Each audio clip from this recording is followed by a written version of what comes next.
again by Benning. Darnell Nurse left it in the corner, gets up center. Perry scores! Corey Perry! Ilya able to shake away from Solani. It's given away to Solani. Around in front. Score! Teemu Solani with the steal. Perry in the face. 1-1. Score! Off the floor! On the board! Paul Kariya!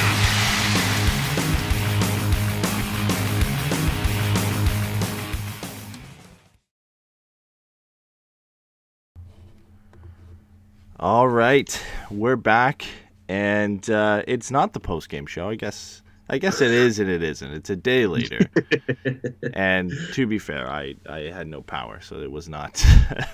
we weren't able to do a show no matter what, and I don't know how many people would have tuned in after last night's game. It was the epitome of the Ducks' play over the last 3 games, 3 straight regulation losses, a 5-1 loss to the Minnesota Wild last night, and just a poor showing. You know, we've said that a lot, but it was not a fun game to watch, and one the Ducks really weren't in. No, not at all. I mean, it got out of hand really quickly, and I don't think anybody saw anything in the game last night to make you think it wasn't going to go exactly that way. You know, you had kind of, I mean, I know we'll get to this later, but after everything with Henrique, you know, I think people kind of rightfully hoped or expected to see something as far as a little bit of energy or urgency, and it just wasn't there. So, you know, I'm curious to see what this means going forward, because if, you know, Bob Murray's not going to wait on anybody, then he's going to have to start waving a lot of people. So, yeah, and we're not going to touch too long on the game here. I mean, most of the conversation we're going to talk about today is going to revolve around that Adam Henrique saga, because that's really the prime news around the Ducks right now. We don't want to be too down on this game because it is what it is. It was a bad 5-1 loss from the Ducks.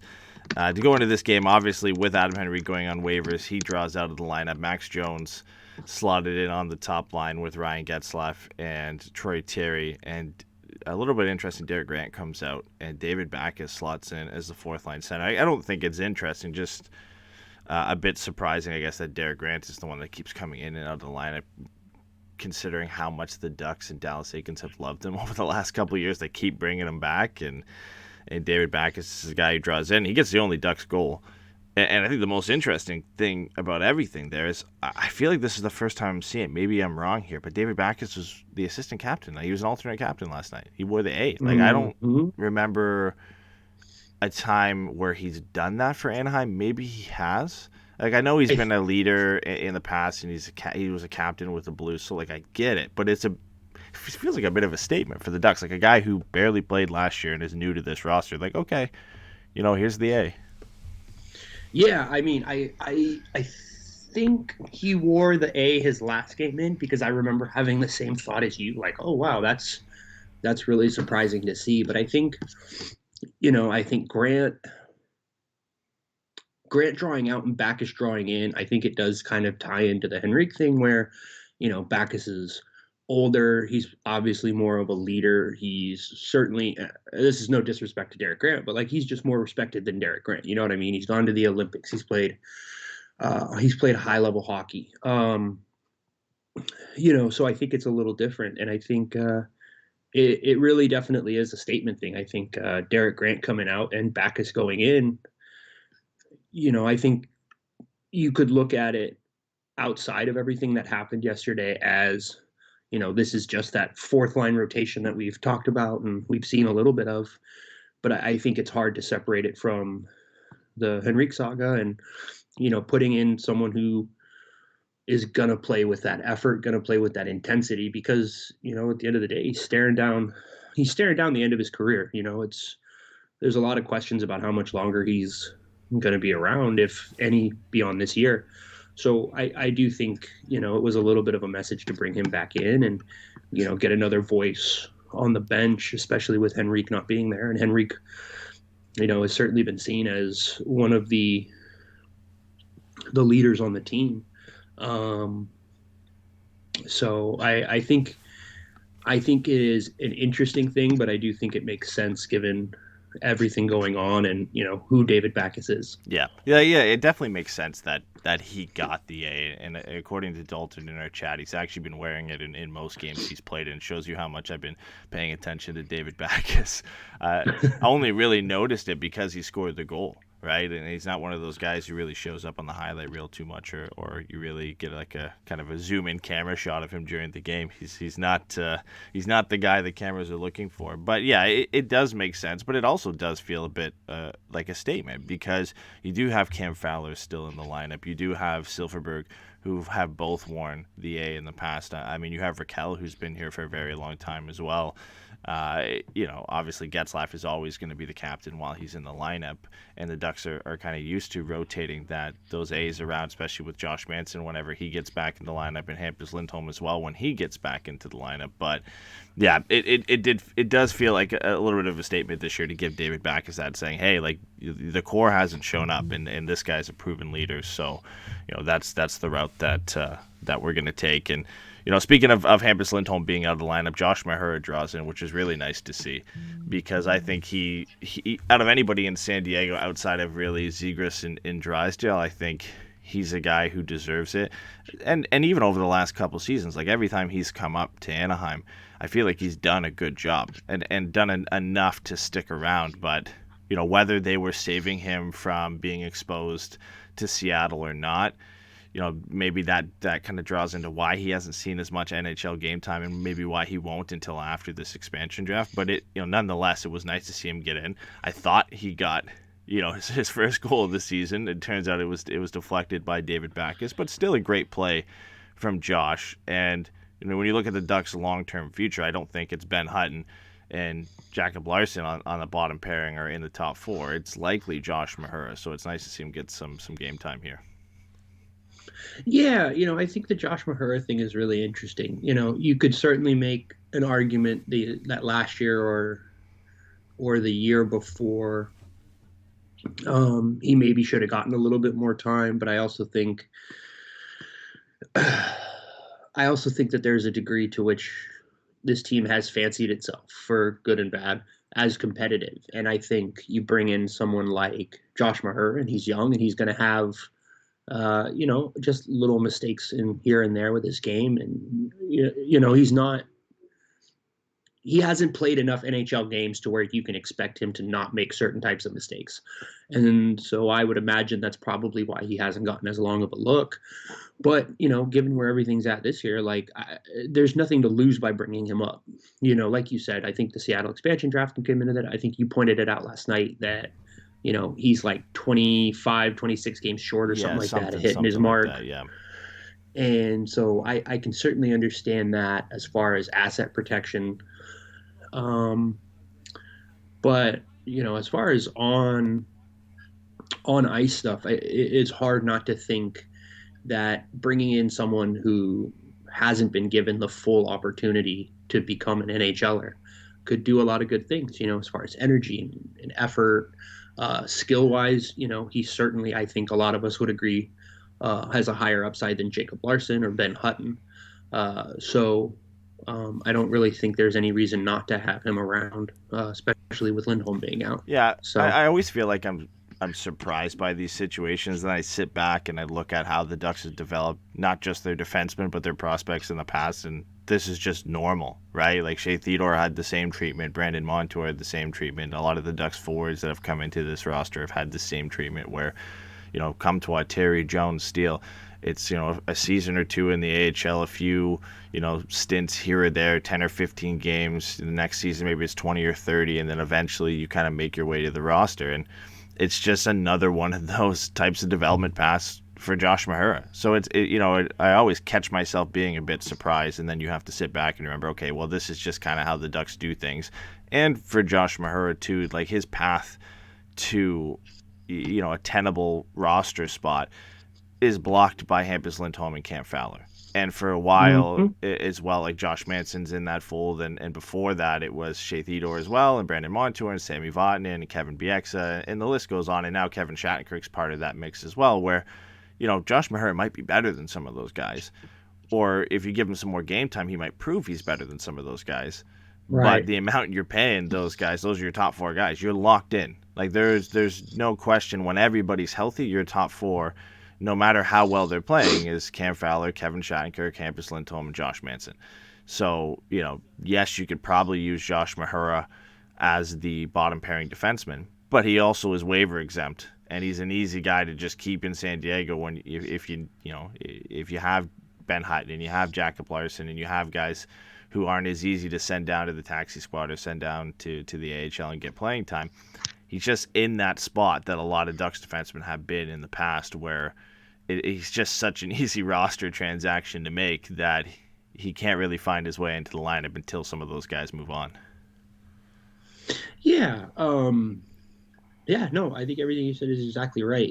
This is something that we've talked about more than a few times as far as the way the Ducks look at their roster and the way that the roster reflects what they consider a game day lineup to look like. I think Josh Mahura has gotten a couple of chances in the years past of being a bottom pair guy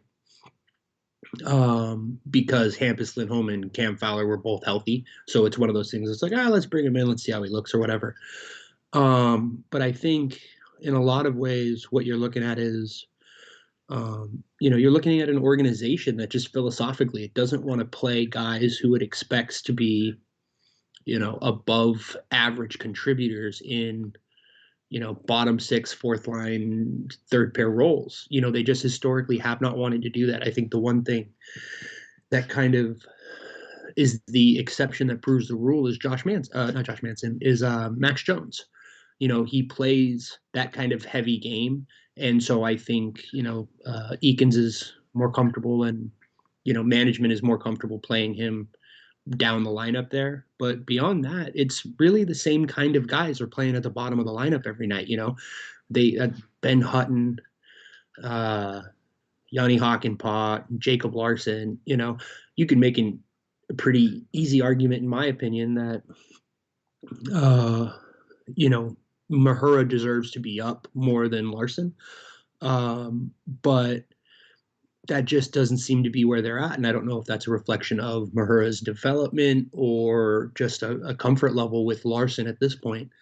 But I think it's just going to be a little bit of just kind of seeing what they do. And I think until the organization decides to change the way that it looks at lineup and roster maximization, I think this is a lot of the same stuff we're going to see. I don't think we're going to see guys like Jacob Perreault ever come in and be a 4th line guy.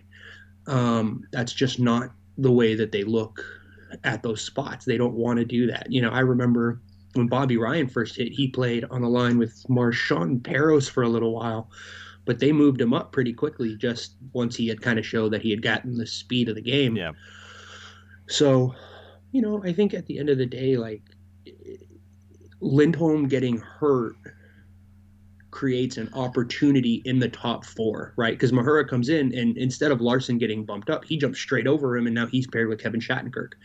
And I just think in a lot of ways that's kind of revealing. Yeah. It tells a lot what the organization thinks of Josh Mahura. So if you're sitting here thinking that, they're not playing him because they don't value him and they don't think he's done enough to be an NHL player or in a spot on this roster, the fact that this is his first game of the season and they said, okay, you're taking Hampus Lindholm's spot beside Kevin Shattenkirk, that I think speaks volumes to what the Ducks think they have in Josh Mahura. Not to say he's a Hampus Lindholm, but when you compare him to a Ben Hutton and a Jacob Larson and a Yanni Hakanpää, Josh Mahura comes in for his first game when these guys have been playing all year and takes a top 4 job, right? And I think exactly. There's a lot of factors to why he's still in San Diego, and a lot of it has to do with his contract status and the contract status of the guys in front of him and the ease to put him down on waivers and the taxi squad and all that this year that plays into it.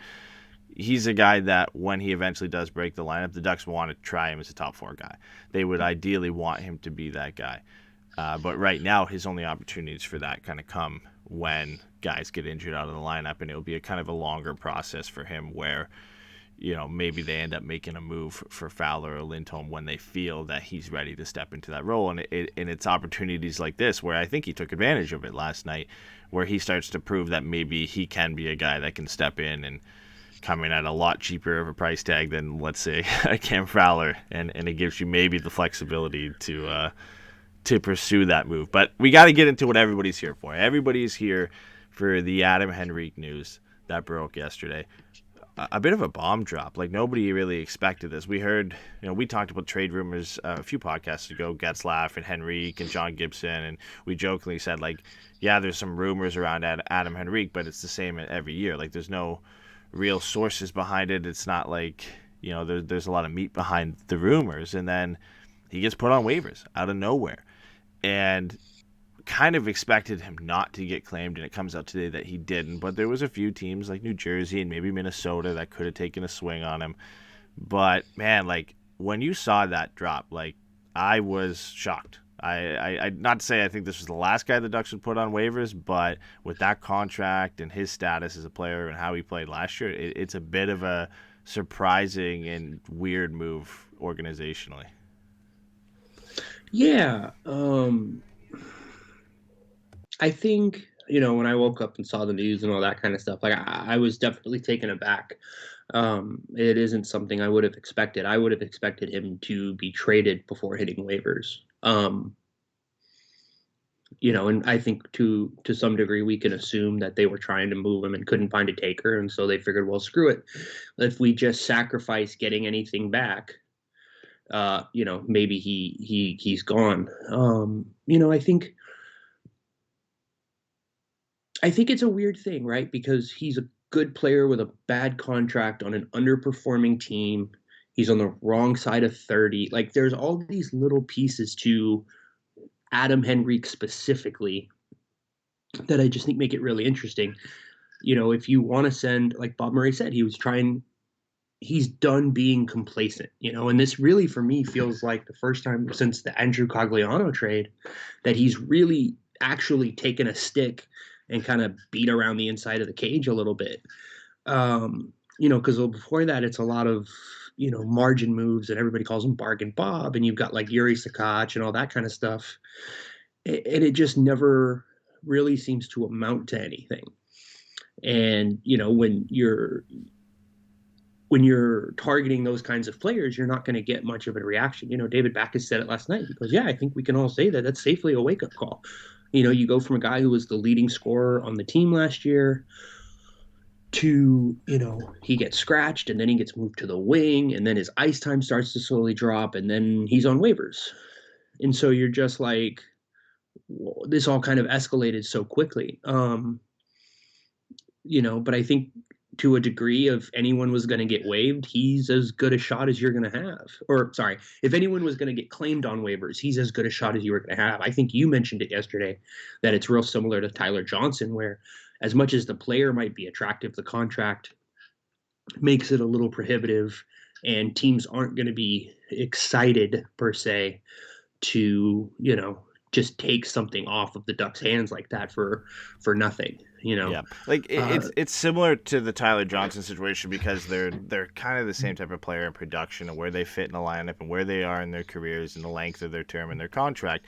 But I think the difference is teams just didn't want to help Tampa because Tampa's in a cap crunch. They just won the Stanley Cup. Nobody wants to do that. I think there probably is generally more interest in Adam Henrique based off the season he had last year and the role he played with the Ducks as being one of their top players.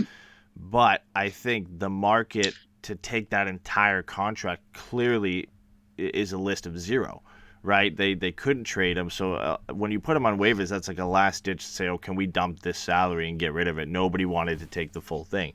So you put him on waivers, you hope that he gets claimed. And ultimately, most teams will just say, well, no, like we're not going to give up an asset for him, so I'm not going to take him for nothing. And I don't think it closes the door on a potential trade. It just means if the Ducks want to move him now, they're going to have to retain salary, which is clearly something they didn't want to do. So whether they keep him and expose him to San Diego and hope that, or not San Diego, to Seattle and hope that Seattle takes him, or the situation is untenable now and you have to move him and it's just not a situation you want to have, especially with the way they're playing right now, and they move him and they eat a bit of that salary. So I don't think it means trade rumors are dead and that it's impossible that he gets moved.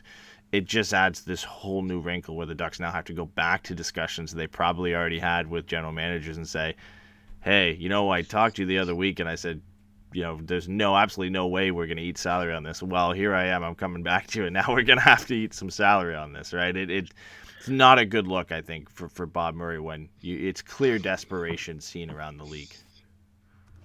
Yeah, and I think there's something to the degree of even salary is going to be involved one way or the other. The only way that they get out of maybe not having to retain salary is taking back an equally awful contract.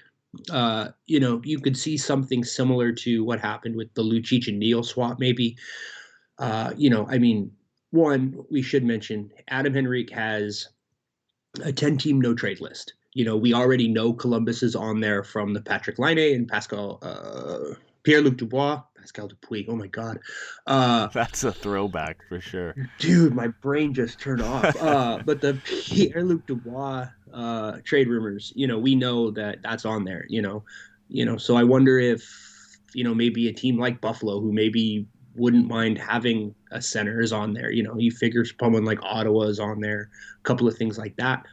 But I wonder if, an Eriksson for Henrique trade or an Okposo for Henrique trade or something kind of like that is another direction that they could go,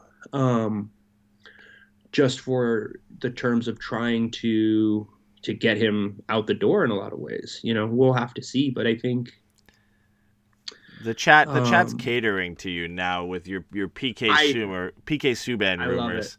I love it. I want it so bad. What's he gonna do? Be worse than Kevin Shattenkirk? Come on. If it was Henrique and Shattenkirk for PK Subban, I think Subban has 2 years left at $9 million. So it's bad, but it's not the worst. Like, it's not like he has 7 years left at that contract. Like, and maybe it's a bit early to say, okay, let's get rid of the Kevin Shattenkirk contract. I think already we all agreed, I think, in the offseason, like, yeah, it was a good signing as is, but it was always 1 year too long with that third year. And probably that's one of the reasons he came to Anaheim, is because they said they would give him that third year. And now it's looking a little bit tough. But it's not as bad as the Henrique deal and maybe the Silfverberg deal and probably the Cam Fowler deal, where you're looking at like 3, 4. Oh no, definitely the Cam Fowler. Yeah, that deal's. Whereas 3.9, and somebody would likely take that. I would, maybe not this year, and the Ducks are not going to bail on Shattenkirk this year after just signing him, but potentially next year, potentially as an unrestricted free agent to try and get some assets. Like 3.9, it's not that big of a hit where people are like, oh God, I can't do that. Like, that's right around a decent price for a second pairing defenseman who can be a specialist, and he'll fit in a team at his age, like the Lightning, where he's not the go-to guy. But he wanted to come back to Anna. He wanted to come to a place where he could be the go-to guy and get that extra year.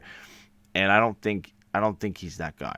So I don't know how we got into Shattenkirk, but with PK Subban, like, if you did that deal and it was Henrique and Shattenkirk for PK Subban, I'd probably say yes. If you're just looking to shed salary and New Jersey is all aboard that, then why not, right? You shed 5.825 for the next 3 years from Henrique, and you shed 3.9 million for the next 2 years after this for Kevin Shattenkirk to take on 2 years or one more year after this at $9 million for PK Subban, right? Like, it's not the worst deal. It's the weirdest deal that could probably ever happen, and it would confuse a lot of people, but it's not the worst idea ever.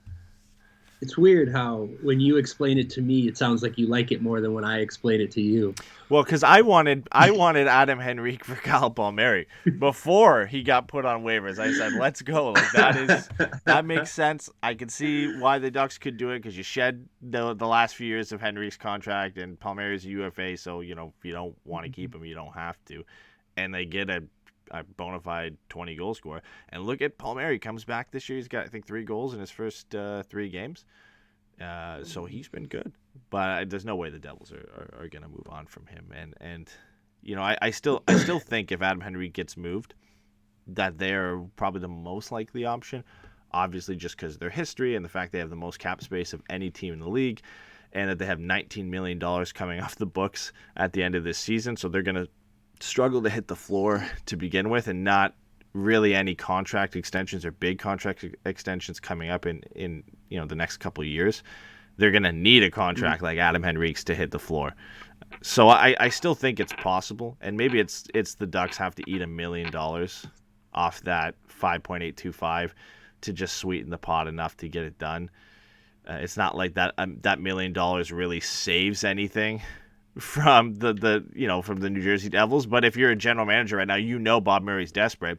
You're going to try and get whatever you can, whether it's $1 million retained or $2 million retained or $3 million retained. We're getting. I think that we can't even retain $3 million because it's over 50%. But you know what I mean, right? Like a general manager's now, they know he doesn't have a ton of leverage. If they want Adam Henrique, essentially you can just name your price. I'm not going to get him unless you retain this amount. Yeah, another thing that I think is interesting is I wonder if Adam Henrique becomes a candidate for being laundered through another team's cap hit.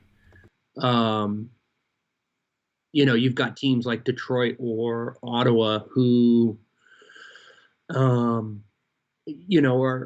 like you said, New Jersey, but I kind of am leaving them out of this a little bit just because of the direct link as far as wanting the player. But, Detroit and Ottawa, you could talk yourself into them being like, look, you give us a B-level prospect or a second or third round pick, we'll eat $1.5 million on that deal and just take the cap hit, and then we'll flip him somewhere else down the line.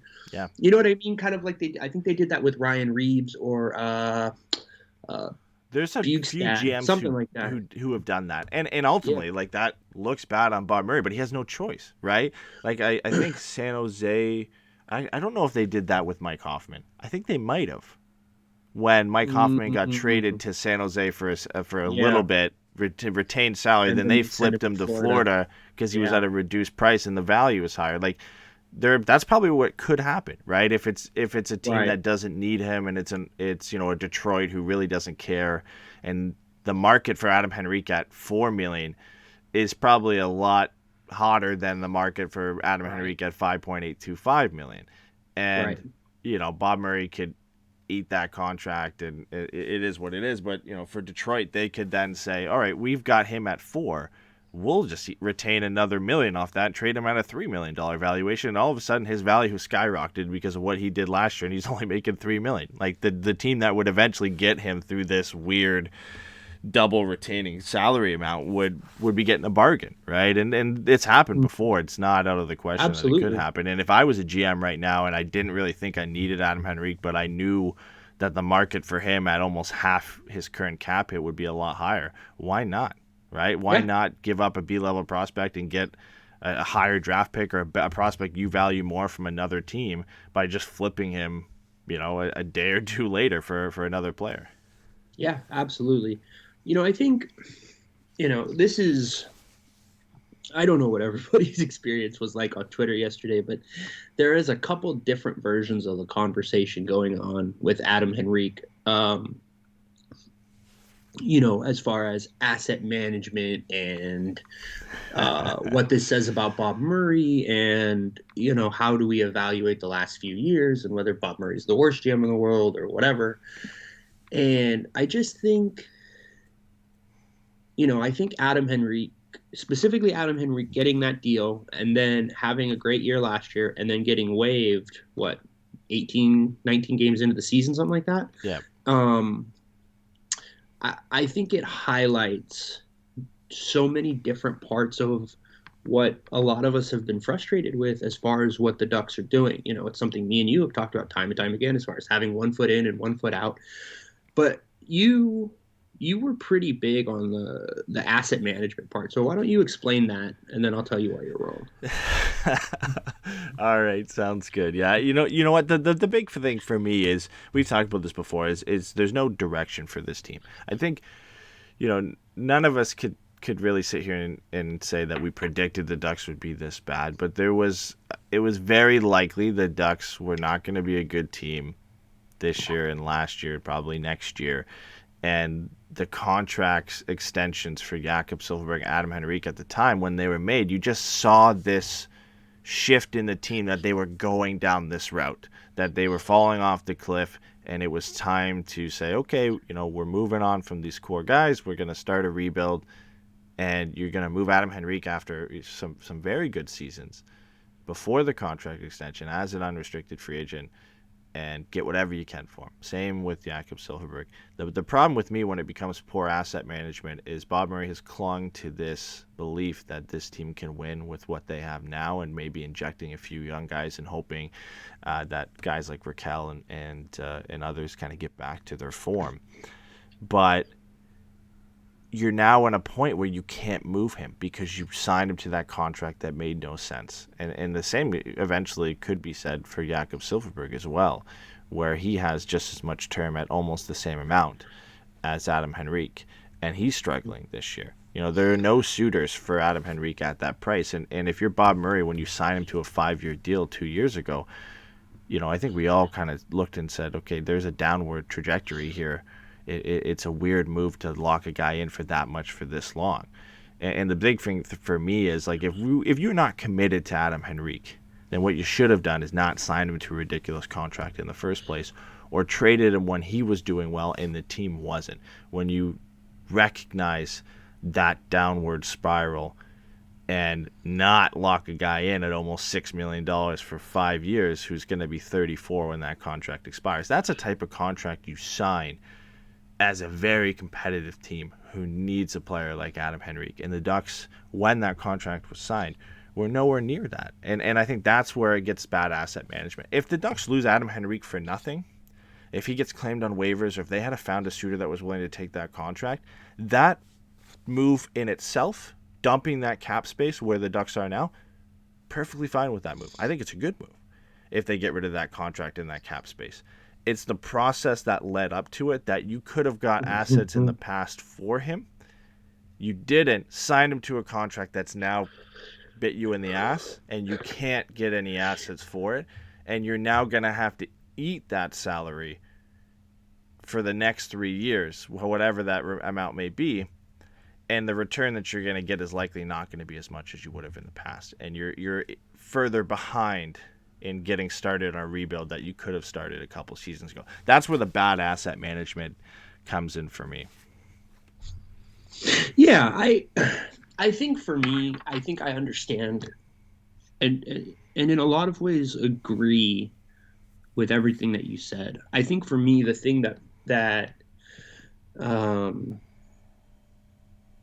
the thing for me that stands out, and I think I said this on Twitter yesterday, is for me, this highlights more than bad asset management, because I think, you know, I do think there's a little bit of in which is that asset management has become a little buzzwordy as far as this notion that you have to maximize every single thing and transaction that you make, which I think takes out some of the human elements of this, right? You've got real people on the other end of the phone. You've got real people in the locker room. You've got real people that you're trying to move around, you know, and it's a little bit easier with things like picks or when we reduce players to cap space. Right. But when you just think about the human element, for me, the thing that is so highlighted here is the talent evaluation. You know, I think you said it perfectly, is if Henrique gets the deal he did the same time as Kessler got his deal, it's a very different conversation. It's a very different way to look at it. You're looking at a younger Getzlaf. You're looking at a younger team, you know, and it fits right that way where you're like, ooh, maybe the last 2 years, maybe this team isn't where we want it to be. And so we got to eat a little bit of that money or whatever, and it's not the best. But what we're doing is maximizing our window now. And that's essentially what that trade was, right? You know, they were like, okay, we're going to trade away one of our top 4 defensemen in Sami Vatanen. We're going to bring in center depth. You know, hopefully, you know, when that trade was made, there was a little bit of hope that maybe Ryan Kessler comes back, and now you've got a little bit of a hybrid 2-3 center thing, and you've still got Getzlaf and all this kind of stuff. And we just know that that's never really how it all played out. The thing for me is, you know, none of these kids are stars. And if you know Getzlaf's getting older and you know these kids aren't going to step into the lineup and be, you know, high end, you know, just around star level contributors from the jump, then I think you look at the whole thing and you're like, okay, we can't sign Henrique to that contract. But if you look at some of the kids and you go, oh no, I can see how, Sam Steele this and then Troy Terry that and Max Jones this. And, you start talking yourself into these guys all almost being 40-point players or 35, 40-point players. Then that's where you end up signing that Henrique contract and doing a little bit of, devil be damned. Like, we're just going to do it and we're going to take the hit now.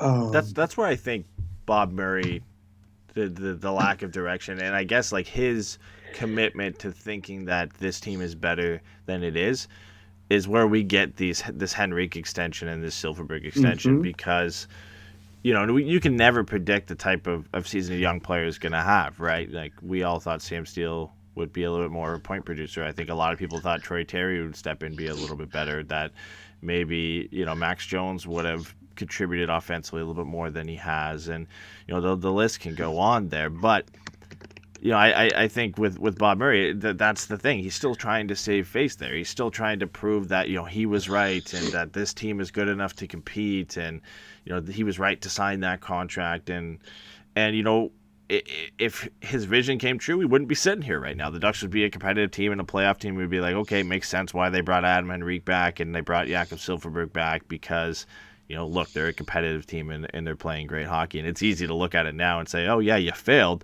It didn't work out. And these contracts suck. But that's the risk you take when you sign Adam Henrique to a 5-year extension and you sign Jakob Silfverberg to an extension, that, he took that risk that he thought they'd be a good team and they weren't. And I think a lot of us really expected them not to be. But as an organization, I guess you have to be of that mindset at times that you're going to be competitive. And in Bob Murray's case, it doesn't feel like he believed truly that this roster was competitive, that he just couldn't afford for them not to be. And signaling a rebuild by moving Adam Henrique and moving Jakob Silfverberg was just never in the cards for him. And I don't know, whether it's his ego or whatever, I don't think he was ever ready to admit that this team was done and they needed to pick up and build from scratch. And that's where you get those extensions. It was done not for a reason of being competitive, but for a reason of just trying to not be bad. Yeah, I mean, I think it's a little, like one of the things that you've said, and I know a couple other people have said, is about this idea of if you weren't committed to Adam Henrique, then why did you sign the contract? And I think that contract is inherently a commitment. I mean, beyond the very obvious of this is the amount of time and this is the amount of money. Like, I think signing that contract at that age for him was, we think you're going to be a big part of this team continuing to stay relevant. But at a certain point, you get to a sunk cost kind of thing. And this is why, as much as I can understand people's frustration with how we ended up with putting him on waivers, like you said, if he gets claimed on waivers and we just free up $6 million in cap space, that puts this team in a huge advantage moving forward, especially going into, the expansion draft, where now maybe the guy that you're hoping gets taken, you don't even have to worry about that. So you can optimize your protection, things like that. You can maybe hope another player gets picked up, different things like that. You have a little bit more flexibilities making trades, bringing guys in, sending guys out, things like that. I think the moment that the Henrique and Silfverberg, and to the same extent the Cam Fowler one, were signed, they became immovable. And they just inherently became immovable contracts that the team wasn't going to be able to get out of painlessly. I think to some degree, the biggest issue here is that, like you said, a lot of us kind of saw the direction the team was headed, and the fact that a lot of us seem to have had a better appreciation for where the roster was at, that the organization didn't, is the thing for me that is the most frustrating, right? Because as much as bad asset management or whatever is like a thing, I don't think anybody would say that the Penguins have perfectly managed their assets. No. They've made a lot of trades that for one reason or another aren't necessarily maximizing value. But at the end of the day, they have Sidney Crosby, Evgeny Malkin, Chris Letang, Jake Gensel if you want to throw him in there. Like, they've got a couple of players, and what they're doing is like, we're just going to keep making stuff happen until we hitting it, and they got 2 cups out of it, and then Rutherford was like, all right, I'm moving Letang, and they said no, and so, now we've got Ron Hextall and all that kind of stuff. But I just think you can't have a rebuild there because you can't tear it down in the sense. Like, you're too far in, and you've done too many of those trades where you've moved first-round picks and moved your top prospects or whatever to bring in guys at the deadline. In Pittsburgh, you can't tear it bare bones down to Sid and expect to rebuild in enough time that Crosby is still, a top player in this league. You just don't have the time to do so.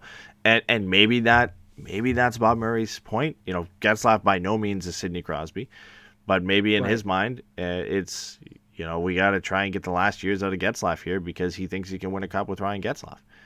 But there's no communication, right? Like, that's the problem. There's no communication. There's no explanation of where we are. This is the direction we're taking. It's just like little quotes here and there. Oh, we're win now, but we're also trying to move core guys. But we're also doing this, and we're making these trades, and we're trading Brendan Montour, and we're trading Andre Kasha, and we're signing Adam Henrique, and they all kind of point in different directions. Yeah, no, I completely agree with you. I think, the thing for me from an organizational standpoint yesterday that sucks is it just really, really highlighted how little Bob Murray seems to think of the fan base. He almost seems to treat the fan base with a level of contempt as far as, I don't owe you an explanation. And I can understand that, and I don't think you want your general manager operating from a sense of, I need to make sure the fans aren't mad at me, because you'll never make good decisions when it's coming from that place. Right. But there's a space between not talking and overly freaking out about, where you're just like, this is what we're doing. This is what we thought. This is kind of seems to be the reality. We believe in Eakins. We believe in Eakins' ability to bring the kids along. We think some of these kids maybe haven't developed as quickly as we wanted to, but on the same token, some of our veterans have been underperforming. And at this point, we don't feel like we can just wait around. I've waited too long. So now what I'm going to do is I'm going to start just making some real changes, and hopefully we can get back sooner than later. But for now, what we're doing is just trying to set ourselves up for the next step. But there's none of that. There's none of that. And to start this season with him going on this huge fucking thing, like, about we're a contender and I'm sick and tired of rebuilding and we belong to the playoffs. And then you get the Shattenkirk signing. And what does Shattenkirk say? Oh, well, how'd it go with Bob Murray? And he goes, oh, well, what he said to me is he thought I could be a big part of coming in and helping this team get back into the playoffs and getting out of the bottom of the barrel. He's tired of that. I don't want to do that. Yada, yada, yada. So it's just like, okay, cool. So what you think is that you're either impatient and you just don't feel like waiting, or you really have no idea what the roster is. And so, you're not telling anybody where you're coming from. You're not telling anybody what you're really thinking or looking at. And it's just very frustrating because the degree to which so many of these things mentally and emotionally for the fan base could be avoided really just boils down to Bob Murray having a conversation with the fans, and I'm not saying he needs to do some kind of FDR, Sunday radio chat or some shit like that, but just a press release every now and then that says, this is what we're thinking about. This is what we're doing. Like, at the end of season ridiculous. Report where, they do the exit interviews and he talks about where he always kind of brings up his thoughts of the season, where we hear those comments on the core isn't stepping up or whatever, right? Like, it's been like 6 years of that crap. Yeah, we've seen teams do it in the past. The Rangers, the Senators, where they're saying, okay, we're moving into a rebuild. The Kings did it. Like, not every team does it. And I'm not saying Bob Murray owes the fans a response where he says this is the direction of the team. But when you're this bad and you're just kind of desperately grasping at straws to be good again, like, you need to, like, put something out there. Whether it's for the players or the fans, the coaching staff, or whatever, there needs to be a certain direction that they're going in. And it seems like based off the comments, Bob Murray made a comment that Eric Stevens put in his article. It said, Adam is not alone in this, but I'm tired of talking and waiting. We need results and difficult decisions must be made. I think we've heard that like 7 or 8 times over the last couple seasons in various forms from Bob Murray, but it's the same quote that we've heard over and over again, that we need results and certain guys need to step up and difficult decisions need to be made. And then we hear that, and then Montour gets traded, and we hear that, and then Andre Kachuk gets traded, and Nick Ritchie gets traded. And it's like, cool, like you made kind of one move that really didn't define which direction you're going in, because it was a hockey trade and you got a player back, and it wasn't like, you know, the Andre Kachuk one was a bit different because you got a pick and a prospect, and you kind of sit here and think, oh, they're moving into a rebuild. And then they trade Nick Ritchie for Danton Heinen, and it's a lateral move. And as much as I think Danton Heinen has been an asset to this organization, it's like you move from one trade where you trade a young player for a pick and a prospect to another where you trade for, you know, a player of the same age, and it kind of just fits into your roster as is. Like, it doesn't make a ton of sense. And you look at David Backus' comment last night where he said, like, certainly the cage has been rattled a bit. A message has been sent from above that the status quo is not acceptable. And it's just the same shit we hear over and over again, right? Like, it truly believed, I think the message coming from Bob Murray is he thinks his team is a playoff contender. And I don't know if he thinks that because he doesn't want to admit they aren't, or he actually believes they are. Like, I have no idea at this point, but I truly believe, based off those comments and the comments last season and the Shattenkirk interview, like you said, he thinks that this team, the way they are, is competitive and can be competitive, and there just needs to be accountability, and eventually a switch is going to get turned and they're going to be a good team. But like, they're just not. Like, at some point you have to sit back and be like, yeah, we're not good, and we're not going to be good. And trading Adam Henrique or making a one trade here and there is not going to change anything. So commit to rebuilding this and getting to a point where you can be good. Yeah, no, I completely agree. I think, the two trades last year, I think I have a slightly different view of than a lot of people. I think, honestly, as far as I'm concerned, the Heinen trade has been great for Anaheim.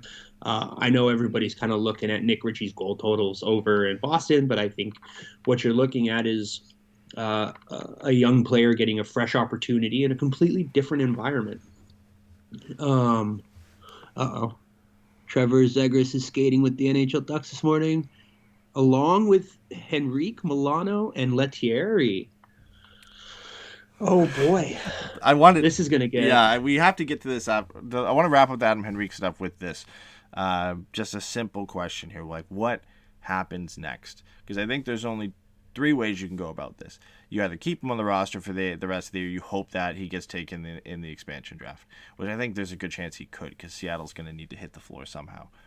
Or you find a trade partner with him and the Ducks retain salary, and they bite the bullet and say they kind of have to go that route.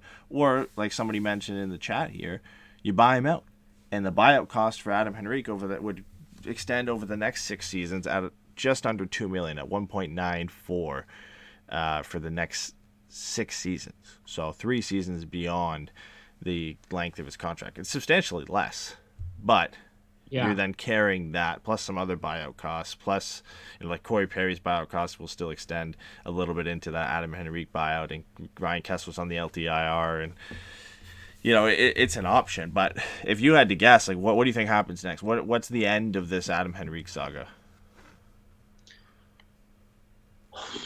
I don't know, man. I think for me, I almost think the most likely thing is when waiving Adam Henrique doesn't fix something, someone else is gonna get waived.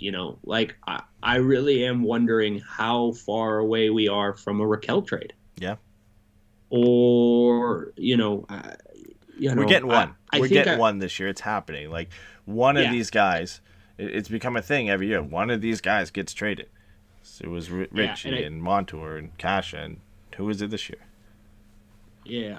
The other thing I think I was thinking about last night was if we ever get a leak that says the organization has asked Cam Fowler for his 4 teams, that to me is a sign that everything is falling apart. Yep.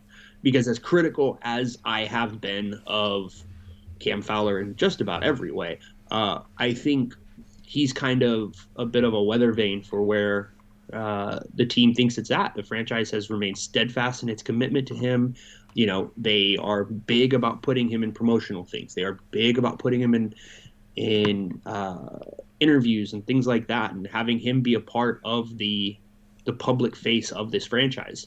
And so if we ever get to a point where they're like, all right, man, I got to know which 4 teams I don't have to ask for, I don't have to run by you, then I think that's where we're really going to start seeing things get a little wild. But I think, to be honest, I think Bob Murray is gone before Cam Fowler's gone. I think Bob Murray's gone before Jacob Silverberg is gone. Yep. He might be gone before Adam Henrique's gone. If he doesn't get traded or doesn't get picked up in an expansion draft, Adam Henrique's contract is longer than Bob Murray's current contract is with the Ducks. So he could outlast Bob Murray in the Ducks organization. And whether it's him who gets traded or whatnot, like Rakell just kind of feels like the obvious one. As much as I think he's played well this year and just not gotten the results, especially lately, the contract, the extra year left, the past performances, the luck this year that's gone into him not putting the puck in the back of the net. So many teams are going to look at that and say, yeah, I'm going to take a shot on this guy. And I think if you had to look at who is probably getting the most calls from the Ducks right now, he'd be near the top of that list because of all those factors. So, I don't know if Bob Murray's willing to move him, but it's speculated that he was part of a deal that could have been for Pierre-Luc Dubois, right? Because Adam Henrique wasn't because of the modified no-trade clause. I think there's at least discussions being had that if it, as always with Bob Murray, if the right deal comes along, it's going to happen. And whatever that may be, that's going to be the case. All right, we got to get to this. We got to get to this Zegras news because it ties in with our last topic of the show here. So the Gulls had a huge win, 7-3 victory over Colorado last night. Zegras scored 2 goals and a nice, beautiful juggling backhander. He bounced it up on the forehand and then batted out of midair and the backhand into the net. Second goal was just a wide open tap into the empty net. Jamie Drysdale had a snipe and an assist last night. And, Zegras has been on and off in terms of point production, but he's still tied for the league lead in scoring in the AHL. He's got 4 goals and 5 assists for 9 points in 8 games. And all of a sudden, Jamie Drysdale, 3 goals and 5 assists, 8 points in 8 games. By a mile, leading AHL defenseman in scoring. Tied for second in just in general scoring among all skaters in the league. As depressing as the Ducks are this year, the play this is all you could ask for Zegras and Drysdale in the AHL this year. We didn't even think Drysdale would be in the AHL. It's lucky and exciting that he is. You can't ask for much more from the top 2 prospects in your system than what Zegras and Drysdale have done. No, not at all. I think I think if nothing else, you look down to what the Gulls have been doing and you're excited. I don't think, like you said, Zegras' production has been a little bit on and off, and that's kind of to be expected just because when you have someone who kind of creates offense almost at will, I don't know that the conversion rate is going to be particularly high, especially when you think about the AHL and maybe some of the finishing talent down in that league. But, Sonny Milano seems to be doing all right. I think Chase DeLeo's doing pretty good. Yeah, Andrew Podgorelski had 4 points last night. Not a guy who's going to ever really scratch the lineup for Anaheim in a significant way, but you got a lot of guys that are playing well down there. Yeah, and I think, to a degree, it kind of highlights, and again, not to make it sound like we're a bunch of geniuses, because I don't think this is unobvious, but, I think it also highlights the value of bringing in high-end talent to a decent or middling roster and seeing the way that, you can really lift the quality of play of everybody up by having these kinds of difference-making players in the lineup. A guy like Zegras boosts everybody. A guy like Drysdale boosts everybody a little bit. And so I think, as frustrating and to just kind of keep it going, depressing that, we can all be about the way that the NHL roster and the Ducks and all that is being handled. I think we can look down and see, these are guys who could, be a big deal. Jacob Perreault seems to be doing a nice job. Hunter Drew played forward last night for some reason. So, look, man, he's the second coming of Dustin Byfuglien. That's all I'm saying. Except probably without the speed or the handles or any of that stuff. But I think, given how much we're hoping that the franchise would start looking forward, I think Ducks fans can look forward and be a little bit excited at some of this. For all the hand-wringing and consternation about what he's doing with the NHL roster, Bob Murray does seem to be a good drafter. Now, I don't know how much of that is, was it Mark Madden? Yeah, Martin Madden. Martin Madden, okay. I don't know how much of that has to be with him, but if nothing else, Bob Murray seems to at least have an eye for guys who have an eye for talent. So, there are signs organizationally that there's a little bit of light at the end of the tunnel. The problem I think a lot of us have is whether or not the current management structure is the one who's going to be able to get the most out of it when they come up. So, yeah, I think you bring up a really good point. Is outside of Zegras and Drysdale, like, yes, Perreault was in the lineup and Benoit Olivier grew as a new addition to the lineup, and so is Braden Tracy. But when you think of injecting just two high-level, highly skilled players into a roster and what that impact could be, without them last year, the Gulls team looks relatively the same. I'm not saying that Perreault and Grew and Tracy are bad, but they are replacement level players at this point in terms of their production versus what the Gulls had last year. And the Gulls started 0-6 last year, and they're 7-1 this year. And lo and behold, the two top point producers on this team are Zegras and Drysdale. Yeah. And it not to say that you put Zegras and Drysdale in the NHL and it's going to have the same effect for the Ducks. No, because the Gulls were still a pretty good team without them. But it shows what injecting that high level of skill into a lineup can do. And, will it make the Ducks a competitive team bringing up Trevor Zegras right now? No. Will it make them a better team? It's hard to argue that it wouldn't. And we might be getting our wish here because just when we were recording the show, Nick Alberga, I think it is, who works for Sportsnet, he tweeted out kind of a cryptic message, basically, that wouldn't be surprised to see Trevor Zegras up with the Ducks as early as this week. And then right after that, Elliot Tiefert tweets out that Trevor Zegras is skating with the Ducks today.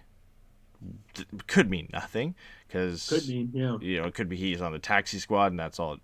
That's it, and he's just been rewarded for his play last night and he's skating with the Ducks. Because Vinny Lettieri is also up, which it doesn't mean a whole lot. But those tweets paired together, where it's don't be shocked if the Ducks call up Trevor Zegras this week with now he's skating with the Ducks. All of a sudden, that builds the hype up a little bit more. If you get one of those tweets, you're like, oh, okay, but now you get two of them, you're putting the pieces together.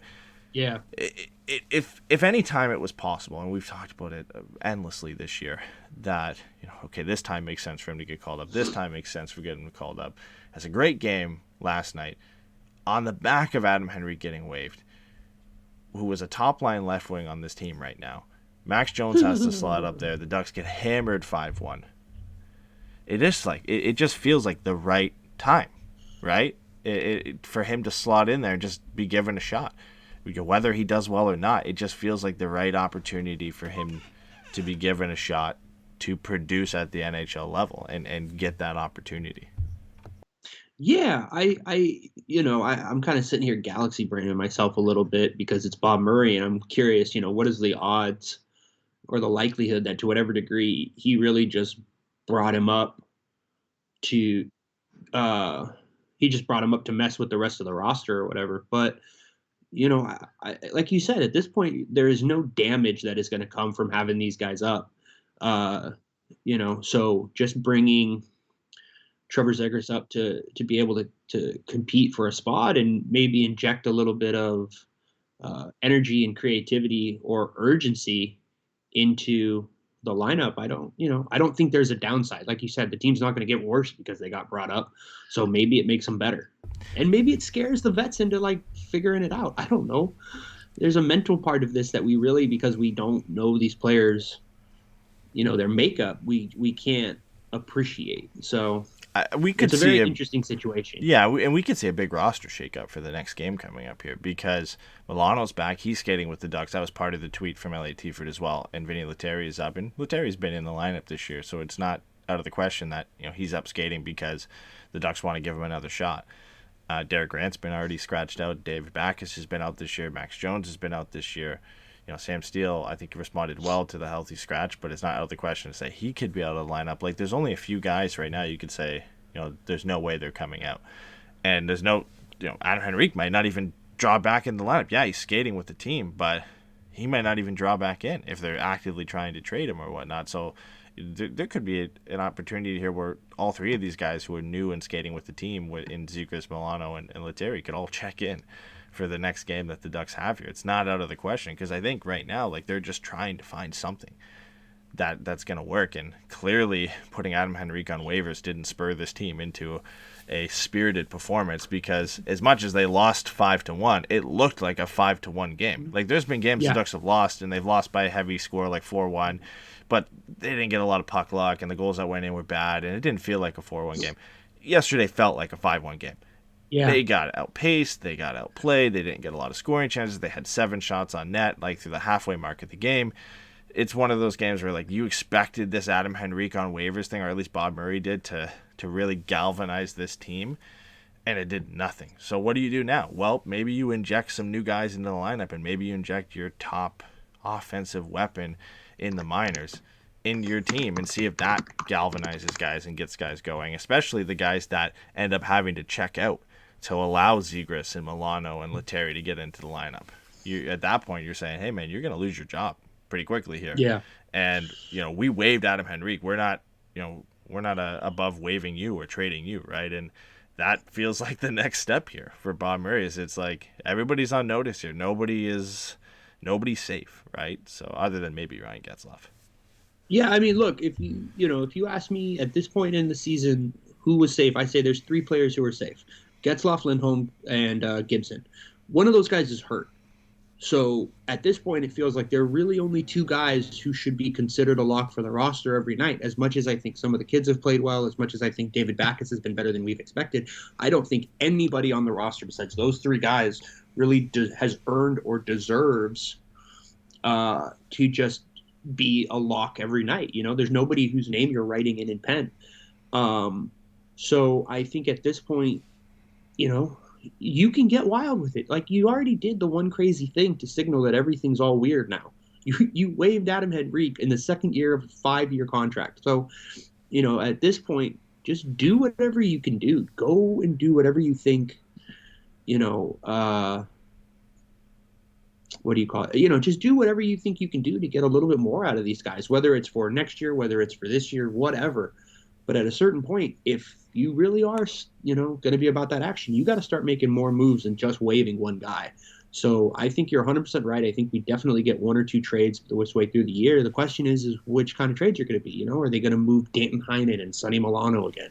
Or are they going to maybe move a Rakell? Are they going to try to see if they can get Henrique or Silverberg out the door? And I think the return comes into question there too. It's like, if you move Rakell, what are you getting in return? Because I think that signals a direction as well.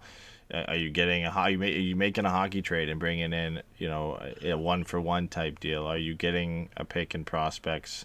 If you move an Adam Henrique, what are you trying to get in return? If you move any of these guys, the return signals a lot, I think, about what Bob Murray's trying to do. But as we've seen in the past, he'll go and make one trade, like the Andre Kasha trade, and get a first-round pick and a prospect, and then go and make another trade and move Nick Ritchie for another roster forward, right? Like right. It's not like every trade has the same kind of direction and meaning behind it. So he could move Rakell for a first-round pick and a top prospect, and then go and move Danton Heinen for another roster player, right? Like, it's just it's just the type of kind of direction that Bob Murray's been going in lately. It's all over the place.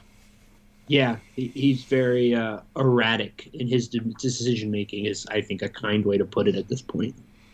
Yeah, and Dalton kind of throwing a bit of water on the fire here, saying the Gulls don't play till Wednesday, so it'd be a total Ducks move to bring him up just to practice for a couple days. It would be. It honestly would be.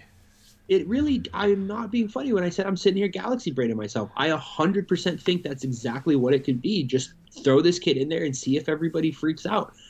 And see if maybe that really does start to get some of these guys' attentions. Because, maybe if you're a veteran player, it's one thing or the other. But if you're Sam Steele or Troy Terry or Isaac Lundestrom, and they bring up this other kid who realistically is who you're actually competing with. I that's got to be the thing that gets you a kick in the ass, whether it's justified or not.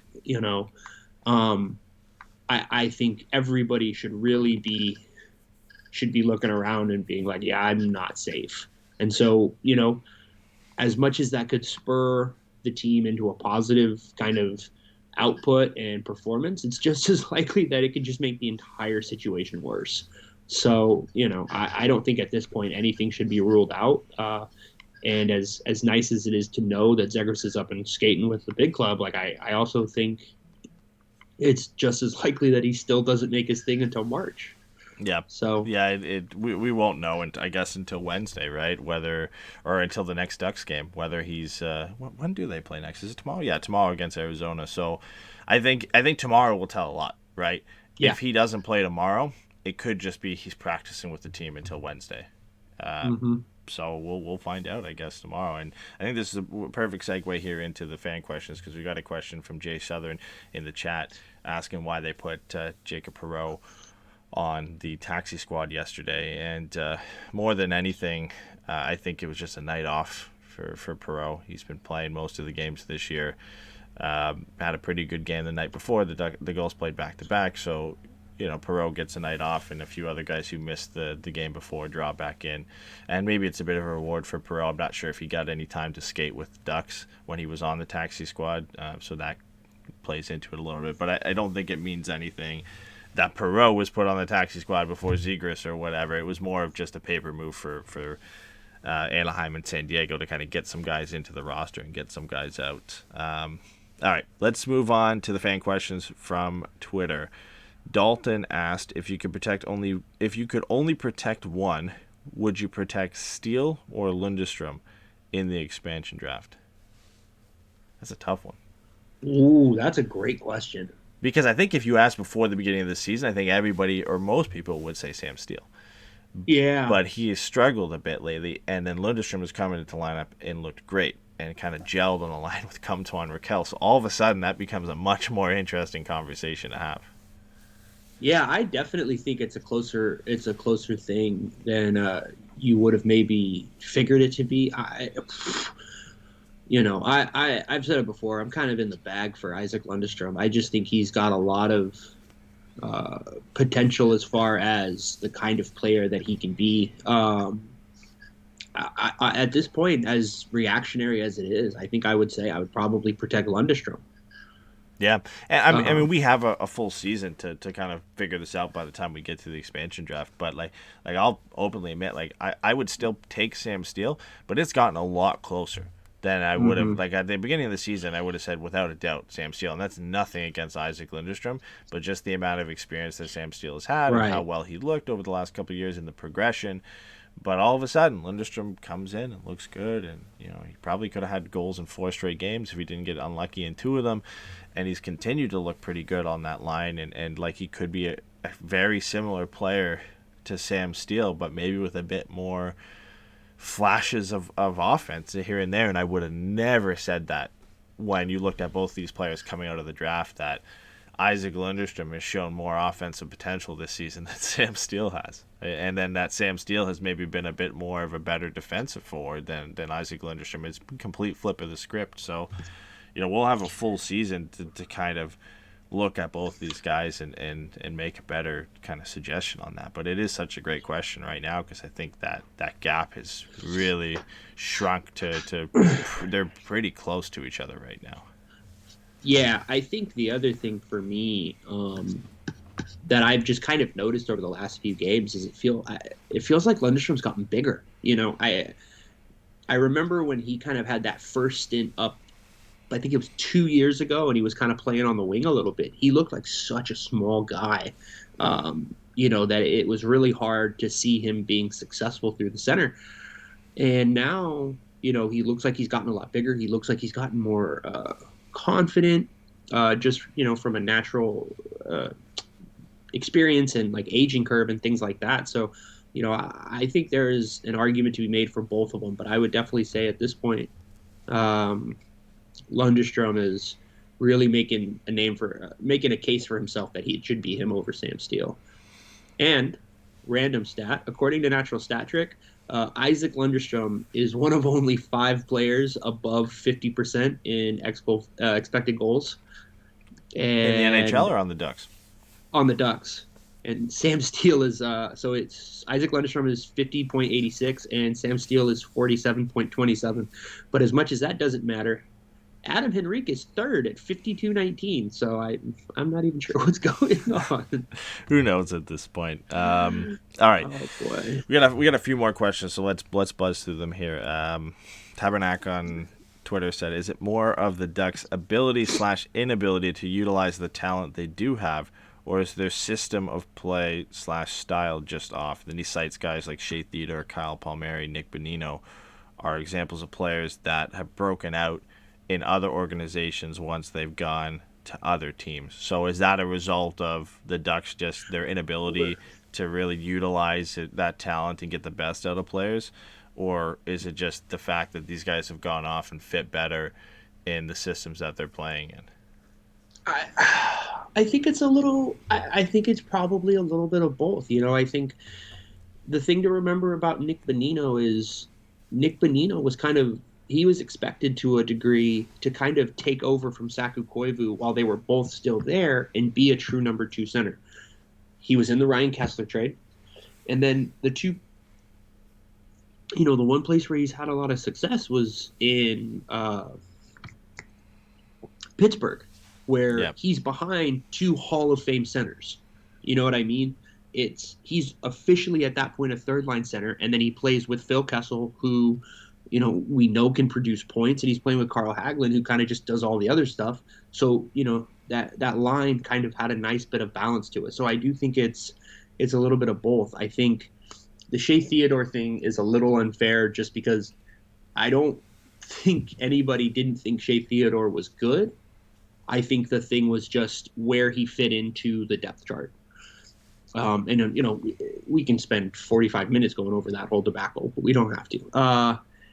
And as far as Kyle Palmieri, they didn't want to pay him his next contract. I think they kind of expected him to be a little bit better than he was for them, maybe not as good as he's been in New Jersey, but they just didn't want to have that next contract. So they moved him out, and, you just kind of take that one on the chin a little bit, I guess. Maybe you could say that that's a result of not giving him more opportunities higher up the lineup, but I don't think it's a systemic or style of play issue. I think with Palmieri it was bad timing because I think you were starting to see him kind of turn into the player that he is now, and it just so happened his contract was up right before that, where I think he thought he was worth what he ended up getting in New Jersey, and the Ducks felt like they hadn't seen enough to really determine for themselves if that was actually going to be the player he was. I mean, if we had kept Kyle Palmieri, turned into a 20 plus almost 30 goal scorer every season, imagine how valuable he would have been on the Ducks teams that he would have been a part of, right? Like it's so easy in hindsight to look at some of these guys that have gone on and done well, but just for as many as those guys that have gone on and done well, there's guys that have gone on and nothing has happened, right? Like that they haven't done well, and some of them aren't even playing. I mean, look at Emerson Edom. Never figured it out. I think his best hockey was in Anaheim, and then when he went somewhere else, it just didn't happen. And there's a long list of players who have also kind of been a part of that. We got a few more questions. We're not going to be able to get to all of them because we're pushing into an hour 20 here. But Jack asked on Twitter, who do we see get moved before the trade deadline? I'll kind of alter this a bit. If you had to pick one guy, your most likely guy to get traded before the deadline from the Ducks, who is it? I think I got to go Rakell at this point. Yeah. I just don't know that there's really any other players that have the combination of a potential return and locker room shakeup the way that he does. Yeah, and just like the value of that contract and the player he still is, and I think the value of him around the league, I think is still pretty high. Like, again, we've seen Barclay Goodrow and Blake Coleman, who were the type of players that Tampa Bay needed and what they gave up to get those types of players who had decent cap hits for more than just 1 year. Rakell is better than those guys by a long shot offensively, right? And there are going to be teams out there who are cap strapped, who are looking to add a player like Rickard Rakell to maybe their top 6, maybe even their top 9. And for him to step in and kind of be that guy, and for the fact that they only have to pay him less than $4 million this year and next year, and even if the Ducks ate a little bit of that or took a bad salary back, it's almost a wash for them to bring in Rickard Rakell. I think the value that you can get for him this year is immense compared to what you'll get for him next year as an unrestricted free agent or a pending unrestricted free agent, right? As a rental, essentially. If you're going to move Rickard Rakell and you're committed to moving him, it has to be this year. It can't be next year, especially because the Ducks aren't good. Like, if the Ducks were good, you could argue, okay, let's keep him and we'll see how this goes because they need him. But they're not good. And if anybody has more value on this team, that's tradable. Because John Gibson has the most value to anybody, but trading him and being able to trade him to a team that needs him and get the certain amount of assets that he would warrant back, there's a small list of teams that could make that work. But for Rickard Rakell, there's a huge list of teams that who could be interested and have enough assets to make it work, where it almost feels like it's inevitable that he is going to be the guy that goes. And it's nothing to do with him and his play or anything. It's just... Well, it's almost a compliment to him, if I'm being honest. It is. Because I don't think anybody, like I've said it before, but like I think what we've seen from him is that he's not the lockdown, the lockdown 30 goal scoring, play driver that maybe we kind of thought he was at one point. But I think he is absolutely a top 6 wing talent. I think, like you said, even dropping him into a top 9 could be a huge boost for a team. It's interesting to me, the one team that I think makes the most sense of any is the one team that the trade would have already had to have happened, which is Minnesota. Pittsburgh. Yeah. But he made the trade with Minnesota for Zucker, and then they decided to keep their pick last year, and then they ended up trading that pick to Toronto, and so like I was looking at it, and it's like the Toronto ended up taking Rodion Amirov, which I think would have been a great pick for them. But like you also have Dawson Mercer, Braden Schneider, and Hendrix Lapierre were all available at 15 in the draft that just happened. And I have a hard time wondering, if you ask most people, like, would you have rather made that trade and take, Rakell for essentially Hendrix Lapierre? Like, I would be hard pressed to say that's not a deal worth making, given what we know of Hendrix Lapierre's upside. Ironically, you brought up the team who I think would almost be the best fit for him and that could have the most interest in him, and that's the Toronto Maple Leafs. It's no secret that they've been looking for another top 9 forward. Elliot Friedman put out in his 31 Thoughts that it was a mystery forward that the Maple Leafs were interested in, and then a week later it came out that it was Mikael Granlund of the Nashville Predators, which again, it makes sense. A guy who's done a lot better in the past with the Minnesota Wild, went to Nashville, just didn't work out. He's a prime bounce back candidate just as much as Rickard Rakell is, and isn't making an insane amount of money where the Leafs, who are a cap-strapped team, can't make it work. And Rickard Rakell kind of fits in that. Like, I could only imagine a player like Rickard Rakell being able to play with John Tavares or Austin Matthews on a line with, like, Marner or Nylander, right? Like, he just fits, I think, into that team so well. And it just so happens, it goes full circle that the trade the Ducks made at the draft way back to get the picks to draft Rickard Rakell and John Gibson would send Rickard Rakell eventually back to the Toronto Maple Leafs. I think... the Leafs and the Ducks have a history. It feels like it's a destination that makes sense for me. And the Leafs have assets that, they don't necessarily need to have right now. They're in such a unique spot, I think, this year because of the way the divisions are set up, that they are just torching that Canadian division. And Austin Matthews is on an unbelievable tear. He could score 50 goals in 56 games this year. Like, he's already, I think, at 18 and 17 right now. So, he's almost halfway there to doing that, and he's going to face the Senators and the Canadiens and the Canucks and the Flames and the Oilers a bunch more times this year, and he's going to torch them every time. If this is a year you want to be competitive, if you're the Leafs, this is a year to do it, because guess who you're going to play in the first couple rounds of the playoffs? The Canadian division teams. You got almost a free pass to the Eastern Conference Finals. This is the year to bank in on a player like Rickard Rakell, because not only do you get him this year, you get him next year too. It makes a lot of sense. And there's players like Sandin and Liljegren and Rodion Amirov and Nick Robinson, who I think would be great assets to the Ducks organizational depth chart, along with some draft picks from the Leafs as well, just to kind of supplement their own the Ducks' own kind of draft needs as well. So it makes sense, right, that he could fit there. But there's a ton of teams. The Wild makes sense. The Penguins make sense. There's a ton of teams that would make sense to get Rickard Rakell just because he's a great player on a very, very friendly contract. I mean, hell, everything you said about Toronto, I wonder, given just how good they've been out of the gate, I wonder how much that would apply to Montreal. You know what I mean? Like, they seem to almost pretty comfortably be the second best team in there. And if you know that the thing standing in your way to get out of the division once the playoffs come is basically just is going to be a goal scoring contest with Toronto. I mean, look at how great Tyler Toffoli's looked over there. Why don't you think you can do the same thing with a player like Rickard Rakell? I think there's a lot of interesting teams. I think teams like Florida, who maybe are in a better position than they should be just based on scheduling, adding another player like him to give them some legitimate scoring depth could be huge. Rickard Rakell is probably the best asset the Ducks have at this point as far as what they can get back for him and their willingness to move on, because I think obviously Gibson and Lindholm are more valuable and you could probably get more for, but I don't think anybody wants to send those two guys out the door.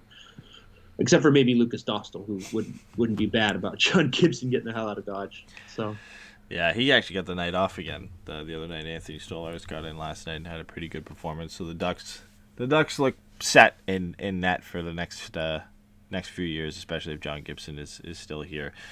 We had a few other fan questions that we don't really have time to get to because we're pushing near an hour and a half here. But we will get to them. I guess we have a show tomorrow, presumably. The post-game show after the Arizona Coyotes game. And hopefully we are talking about Trevor Zegras' NHL debut tomorrow because it could be possible. I mean, we need something to talk about because thank God we had Adam Henrique go on waivers, because this show would have been something else if we were just talking about a 5-1 loss to the Minnesota Wild. We had Adam Henrique on waivers and then the Zegras stuff that came out in the middle of the show. So we were saved today. So we need to be saved tomorrow with hopefully a good performance from the Ducks, but also Trevor Zegras' NHL debut because we've been all waiting for it. Yeah, 100%. There was I think before the Henrique trade, there was a very good shot that we were just going to end up playing rock, paper, scissors for an hour on the pod tonight. So, or this afternoon or last night or whatever. I don't know. Time's meaningless. Yeah. But yeah, there's a lot of, it's a very weird position. Like we've said before, I think there's a lot of things to be excited about and there's a lot of things to be concerned about. And there doesn't seem to be much in the middle. And that's kind of what we've come to expect from the Ducks at this point is it's either going to be great or it's going to be terrible. And we just got to wait and find out. So with the kids up, though, it could be terrible and fun. And I think that's the most important part. Because right now it's terrible and not fun. Like the last two games were not fun. And there was nothing good. I guess last night, like Josh Mahura playing well in his season debut was nice. But yeah, man, even if Zegras comes in and isn't, hot right off the start, just that being able to watch him play for the Ducks, I think, is enough for some people right now, right? Like that must-see TV every shift that he gets in that game. He could play 5 minutes, and we're all tuned in for every 5 minutes of every second he's on the ice because that's what we need right now. You need something to get the fans excited and to really kind of, I guess, even boost the players' morale right now to get something to get up about because there really isn't a lot for them to get up about. And clearly the threat of being put on waivers or traded it doesn't do anything for them right now. No, not at all. I mean, it's hard to fault really the players for just not knowing what to do with everything going on around them. So, all right, bringing up a guy like Zegras could be nice. So. Quick one here. Tomorrow's game, what do you think? What's the final score? What's the outcome? Ducks versus Coyotes tomorrow at 6 p.m. Pacific time. I'm gonna say 4-1 Yotes. 4-1 Yotes. Ooh. I you know what? I'm gonna say the Ducks squeak out a shootout win, 3-2. I'll say they come out. Gross. Zegras I'd rather get shootout blown winner out. if he plays, maybe. God, I'd rather just get blown out. Shootout win. Hey, if it coincides with a Zegras shootout winner and a good game from him in regulation, I'll take it. Jay Southern said I'll be an optimist. 2-1 Yotes. That's optimism honestly, right now. Yeah, I would be fine with a 6-5 regulation loss if Trevor Zegras got all 5 goals. Oh, yeah. But him getting a shootout winner is of absolutely no interest. It's like interest salt to me. in the wound. It's like, oh yeah, he didn't get any Yeah. regulation points, but he got the shootout winner, so we can. Yeah, exactly. All right. Stupid. All right. Well, yeah. Stay tuned to us on Twitter to find out who's going to be on the show. We have to figure that out because normally we would have been recording yesterday. Now we've got kind of a back-to-back scenario here, but we should be live. But yeah, just stay tuned to social, and we'll let you guys know what's going on for post game tomorrow against the Coyotes. And thanks for joining us today. I know it was a weird time and noon on a Sunday, but a lot of you guys came out, so we always appreciate that. And yeah, make sure you guys stay tuned for tomorrow. We'll see you then. Adios.